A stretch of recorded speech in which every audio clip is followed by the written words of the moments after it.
E agora, padre, pergunta aí, ó, vamos ver, bora lá. Qual o real sentido da castidade?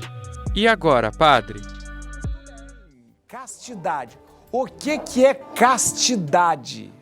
Primeiro, o que é castidade? Vamos responder o que é castidade. Castidade é o uso correto da sua sexualidade. Isso é castidade, né? A pessoa fala, ó, então, é o uso correto da sua sexualidade. O casal vive a sua castidade? Vive. Como é que ele vive a sua castidade? Usando corretamente a sua sexualidade.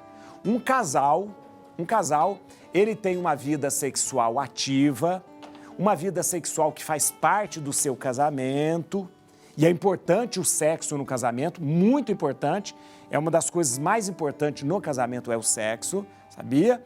Então, e o casal, né, que vive com respeito, em harmonia, né, um respeitando o outro e tendo uma vida sexual saudável, eles vivem a sua castidade.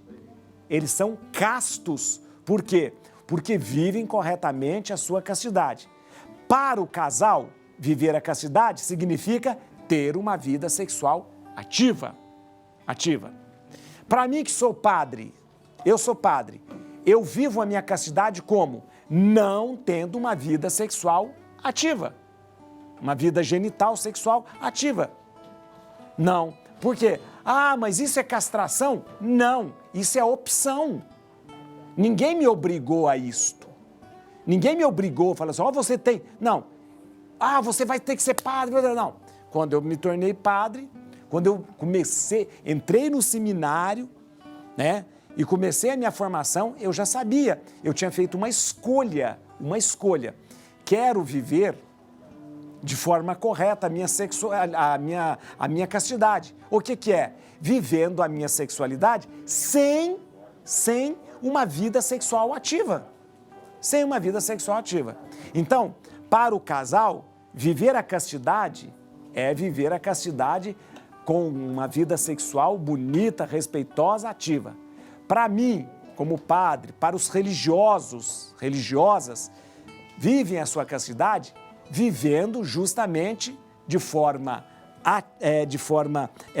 coerente a sua castidade, é não tendo uma vida sexual ativa. Ah, isso vai deixar você triste. Não, não deixa triste. Foi uma escolha que eu fiz na minha vida. Não ter uma vida sexual ativa. Isso me torna menos homem? Não, não me torna menos homem. Porque eu escolhi, eu sou livre para escolher. E eu escolhi viver assim. Como padre, eu optei em não ter uma vida sexual.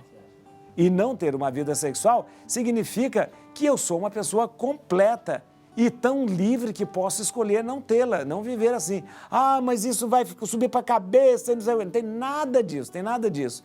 Isso é uma bobagem que a gente de repente fala assim, a pessoa não pode viver sem sexo? Pode sim, pode viver sem sexo, sim, pode viver. E não é só padre que vive sem sexo, né? Os monges budistas também vivem sem sexo, né? Cientistas que de repente optam pela ciência vivem sem sexo. Isaac Newton não se casou, vivia sem sexo, por quê? Porque ele escolheu viver a sua vida na ciência, né? Então, não é um bicho de 7 cabeças, não é uma coisa do outro mundo, de jeito nenhum. É uma questão de liberdade e maturidade, viver bem a sua castidade. Seja ela no casamento, seja ela vivendo uma vida celibatária. Ok?